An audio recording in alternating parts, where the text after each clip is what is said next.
teman-teman, apa kabar? Selamat datang di Diet Mukbang. Kali ini kita sudah sampai di edisi yang ke-19 ya.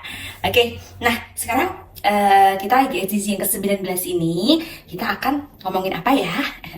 Gimana? Kemarin teman-teman sudah kenal ya sama yang namanya lemak. Karena sebelum kita mau menghabisi si lemak itu, kita harus kenal dulu dong siapa lemak itu. Nanti biar kita nggak salah tembak gitu ya. Kita mau menghabisi lemak, malah air yang kehabis. Ya, malah air yang kita turunkan sebanyak-banyaknya sampai mempengaruhi kinerja tubuh. Menurunkan air itu bukan berarti kita menghabisi seluruh air dalam tubuh kita ya, karena prakteknya diet-diet yang ekstrim itu terlalu menghabiskan komposisi air yang ada dalam tubuh kita. Yang benar adalah komposisi air itu seimbang, keluar masuknya seimbang. Masih ingat ya caranya menurunkan air? Yang masih belum nonton bisa dilihat videonya cara menurunkan air. Oke, nah sekarang hari ini sebelum kita masuk ke materi kita untuk gimana cara kita untuk menghabisi lemak ya, ada 5 strategi yang mau saya bagikan hari ini. Nah sebelumnya kita ngomongin dulu ya tentang makanan yang kita mau makan hari ini. Ya, di sini ada kacang tanah, ada pepaya, ada mangga, kemudian di sini ada sayur bayam, kemudian ini ada ayam sama ikan patin ya, disambelin, dibikin balado ya. Kemudian di sini ada nasi sama kering tempe sama tahu. Terus yang di sini ada bakso ya. Ini ada semangkuk bakso. Nah, kenapa sih Mbak kok makannya Mbak dari itu aja ya? Yang namanya saya ini orang desa ya teman-teman ya. Jadi saya memang hidup di kaki gunungnya Merapi gitu ya. Jadi Merapi itu tampak kelihatan banget di desa saya gitu ya. Jadi saya benar-benar orang desa kluthuk gitu ya istilahnya. Nah, jadi saya diet, saya merasa diet menjalankan pola hidup sehat karena ya hasilnya memang yang saya rasakan keluhan-keluhan tubuh saya jauh berkurang banyak sekali daripada dulu waktu saya masih pola hidupnya masih ngawur gitu ya. Nah hasilnya ya seperti ini teman-teman. Dari pola itu saya menyimpulkan bahwa ketika kita mau menyusun pola hidup itu kita nggak harus juga mengikuti pola orang lain juga. Mungkin jenengan melihat di sosial media kalau diet itu harus makannya ini loh, harus berasnya harus beras coklat, beras merah, atau harus harus itu gandum utuh dan lain sebagainya, atau yang biji-bijian kecil-kecil itu kan kalau kita beli kan mahal banget. Sementara kita kadang malah lupa sendiri bahwa di desa kita sendiri, teman-teman yang hidup di desa ya seperti saya, ini desa seperti saya ya, itu lebih banyak yang bisa kita gali untuk sama-sama kita bisa membangun pola hidup yang sama dengan mereka. Okay. Ya mungkin mereka yang memakan makanan seperti itu dengan pola seperti itu juga tidak salah. Memang makanan seperti itu memang dia tinggi serat, dia bagus untuk diet ya. Tapi itu tidak menutup kemungkinan bagi kita orang-orang desa dengan kondisi ekonomi kita yang terbatas, terus kita kalau nggak makan itu berarti kita nggak bisa langsing. Itu sesuatu yang harus kita hilangkan teman-teman ya. Nah seperti saya misalnya, ya kalau misalnya kita nggak bisa beri kacang almond dan lain sebagainya, kacang tanah pun cukup, it's okay ya. Nah kemudian kalau seandainya buahnya kita juga nggak harus makan buah-buah yang mahal gitu ya. Kalau desa kan kalau kita kan cukup mengikuti musim. Ya kalau musimnya tomat, saya makannya tomat. Kalau musimnya pepaya, saya makannya pepaya. Kalau musimnya mangga, saya makannya mangga. Kalau wong desa kayak saya ya, apalagi kami kan masalah buah itu ya, buah-buahan itu memang tempat kami memang subur banget ditumbuhi oleh buah-buahan ya. Jadi apa yang musimnya itu biasanya dijual murah, atau kadang kita bisa minta sama tonggone atau kadang mangganya tonggone itu ada yang jatuh gitu, itu saya minta izin saya ambilin gitu ya. Jadi saya ngambilin mangga-mangga yang jatuh itu, kadang ya rodo ini loh, rodo busuk-busuk sidik itu juga saya nggak masalah, itu saya kupas yang bagian busuknya itu, terus saya makan sisanya yang masih bagus. It's okay, sesimpel itu teman-teman. Jadi teman-teman kalau seandainya diet ya, kalau teman-teman mampu nggak apa-apa, kalau teman-teman mampu secara finansial nggak apa-apa, tapi kalau seandainya nggak mampu it's okay. Misalnya sayurnya, kenapa kok saya sayurnya bayam terus? Karena yang murah baru bayam sayang. Jadi kalau memang sayur itu pun saya juga musiman ya. Kalau yang murah bayam saya bayam, kalau yang murah kangkung ya saya sayurnya kangkung, walaupun setiap hari harus saya konsumsi it's okay. Nanti pergantiannya pas udah gak musim lagi. Nanti kan kalau udah gak musim lagi kan mahal gitu ya. Nah kemudian ini kalau proteinnya saya ya bisanya cuma di ayam, ikan-ikanan mungkin sekitar seminggu sekalian karena mahal ya ikan-ikanan ya. sama telur itu, kemudian tahu tempe itu setiap hari. Nah, kemudian di sini ada nasi sedikit ya, setengah centong nasi. Kemudian di sini hari ini kita lagi pengen makan bakso. Memangnya bakso boleh dimakan ya Mbak ya kalau diet? Boleh? Kenapa enggak? Jenengan jangan ini ya, jangan membatasi diri, tidak membatasi diri untuk tidak makan. Aku nggak boleh makan, enggak. Jenengan memilih untuk tidak makan itu mindset yang harus jenengan bangun. Kalau jenengan bilangnya aku nggak boleh makan, nah itu artinya nanti jenengan malah pikirannya malah semakin brutal, nggak boleh makan.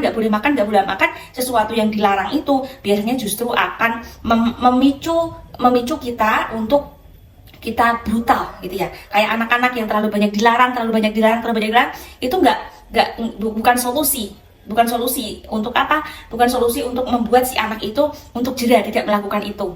Oke.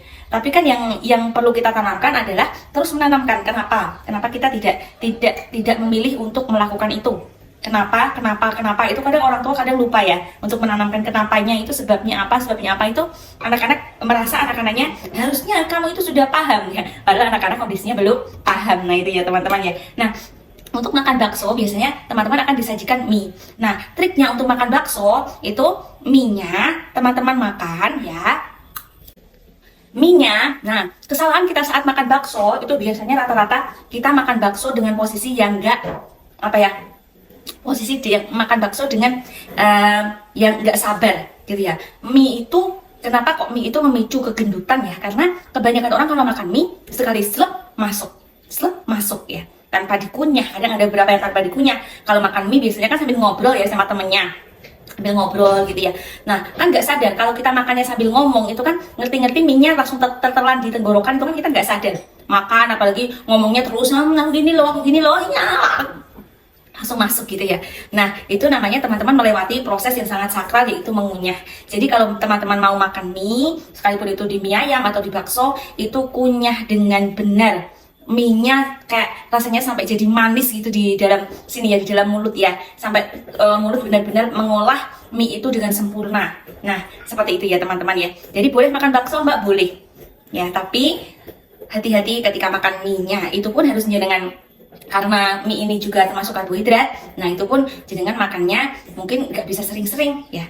Kalau seandainya jenengan sudah makan mie, ibaratnya nasinya dipotong sedikit saja gitu ya, jadi ada keseimbangan gitu ya. Nah sekarang kita langsung saja menuju ke diet mukbang edisi ke-19. Kita mau bahas apa? Cara menghabisi lemak. Oke. Nah cara yang pertama teman-teman akan saya share bagaimana teman-teman menghabisi lemak. Kemarin ketika kita sudah kenalan sama si lemak ini, nah gimana sih cara tepat kita untuk menghilangi lemak? Apakah benar lemak itu bisa dihilangkan dengan korset atau dengan atau dengan jaket sauna atau dengan minum-minuman yang nanti bisa bikin kita diare atau pipis-pipis terus, atau mungkin dengan jeruk nipis dan lain sebagainya? Tidak teman-teman ya, tidak ada barang, produk atau apapun yang bisa menghilangkan lemak dari tubuh kita. Nah strateginya untuk kita bisa menghabisi lemak dan menghasilkan tubuh ideal permanen tanpa lemak itu mau balik lagi ya, itu adalah yang pertama, teman-teman harus mau puasa. Dunia sedang menggiring kita untuk makan terus tanpa henti. Itulah sebabnya kenapa banyak penyakit yang bertebaran, terutama penyakit lambung ya, karena lambungnya kebanyakan orang itu kecapean. Kita mungkin mikirnya perut kita atau organ-organ tubuh kita itu bisa kita pakai sewaktu-waktu ya, sewaktu-waktu bisa kita pakai ya. Tapi sebenarnya organ tubuh kita itu juga punya ritme. Dia juga punya ritme. Dia lebih suka semuanya yang serba teratur. Itu pun sudah dikasih arahan sama Allah juga, bahwa untuk sholat itu pun sudah ditata sedemikian rupa dari subuh, zuhur, asar, maghrib, isya ya. Nah itu ada waktunya. Jadi makan itu pun juga sama. Makan itu seharusnya ada waktunya. Teman-teman sudah paham ya? Lemak itu diciptakan oleh tubuh kita itu karena digunakan sebagai cadangan energi. Karena kita kelebihan yang kita masukkan, biasanya karbohidrat yang kita masukkan terlalu kelebihan, nah tubuh mencoba melindungi kita. Nah, daripada kan karbohidrat kalau masuk dalam tubuh kita jadi gula ya, daripada gula itu beredar terlalu banyak dalam tubuh kita, dalam darah kita, jadi gula darah kita nggak stabil, naik turun. Nah, teman-teman harus puasa karena memang secara tubuh kita itu maunya dia ada istirahatnya. ya. Jadi kalau teman-teman tidak puasa, tubuh kita nggak akan merasa terancam. Lemak itu tubuh kita mau membongkar lemaknya itu kalau kita dalam keadaan tidak ada pasokan makanan. Jadi tubuh benar-benar merasa harus mengeluarkan lemak sebagai cadangan energinya. Jadi teman-teman harus mau puasa sayang. Walaupun teman-teman hanya membiarkan tubuh teman-teman dalam kondisi kosong sekitar 12 jam seperti strategi kita yang minggu kemarin ya. Kita makan dalam waktu 8 jam, kemudian kita membiarkan tubuh kita kosong sekalian dengan tidurnya ya, itu sudah dihitung sebagai puasa. Nah, itu kita kembali makan ke posisi awal, dihitung 12 jam, itu minimal. Teman-teman bisa puasa lebih dari itu, bisa 16 jam, bisa 18 jam, bisa 20 jam, bahkan bisa 24 jam. Nggak mati, nggak. Selama teman-teman mencukupi kebutuhan kalorinya teman-teman, untuk kebutuhan tubuhnya teman-teman ya. Nah, itu strategi yang pertama. Jadi yang kita lakukan sudah tepat ya kalau teman-teman sudah mengikuti diet mukbang ini. Jadi teman-teman untuk memulai diet, teman-teman harus pintar dulu dong. Harus pintar dulu mengatur waktu makannya. Karena waktu makan itu nanti akan digunakan oleh tubuh sebagai strategi untuk tubuh mau menggunakan lemak sebagai cadangan energi. Kalau nggak dibiarkan kosong, kapan tubuh mau pakai lemaknya? Nanti kalau diisi terus ya, tubuh akan pakai yang kamu masukkan itu. Oke, nah kemudian yang kedua adalah berolahraga ya. Strategi yang kedua ini juga akan mengancam tubuh untuk mau mengeluarkan lemaknya sebagai cadangan energi ya, karena aktivitas kita yang melebihi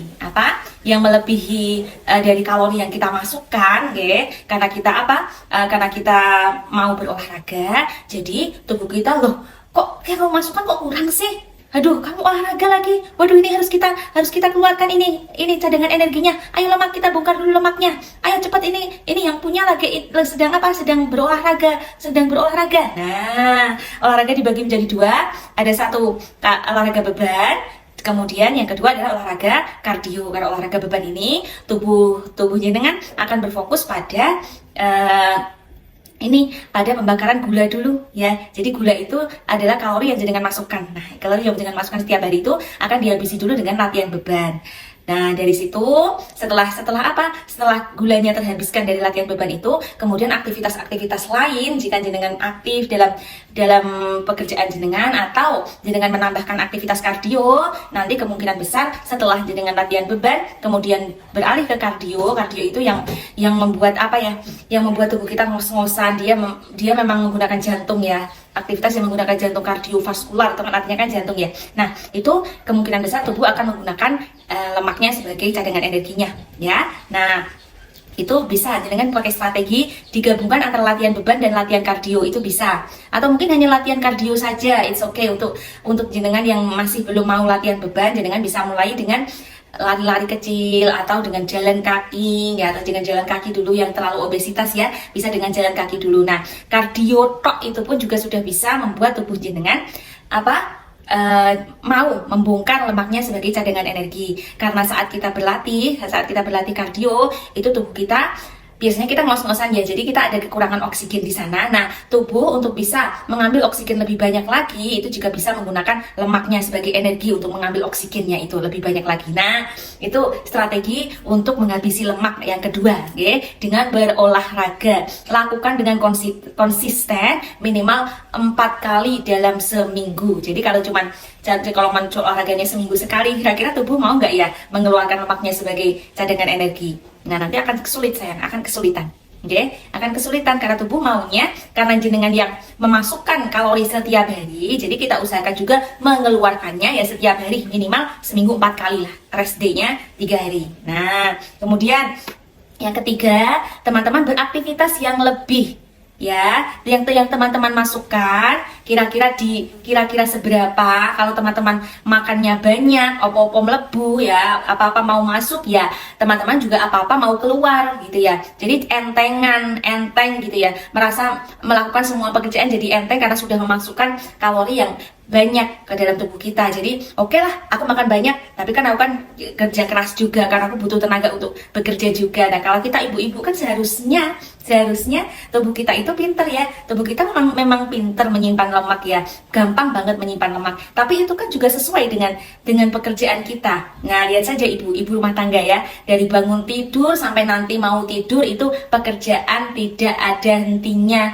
nggak leren ya, nggak leren. Dan itu kelebihan kita sebagai ibu rumah tangga. Nah, gunakan itu sebaik-baiknya. Kalau teman-teman bisa mengerjakan semuanya dengan manual, kerjakanlah lebih baik dengan manual. Nyuci manual, masak manual, nyapu manual. Gak usah tertarik sama robot-robot untuk nyapu itu, gak usah tertarik. Okay? Karena jenengan harus mau menyesuaikan antara apa yang jenengan masukkan sama yang jenengan keluarkan, itu harus seimbang. Kalau bisa, untuk bisa menghabisi lemak itu aktivitas jenengan harus lebih banyak dari apa yang jenengan masukkan. Nah itu juga strategi untuk menghabisi lemak lagi.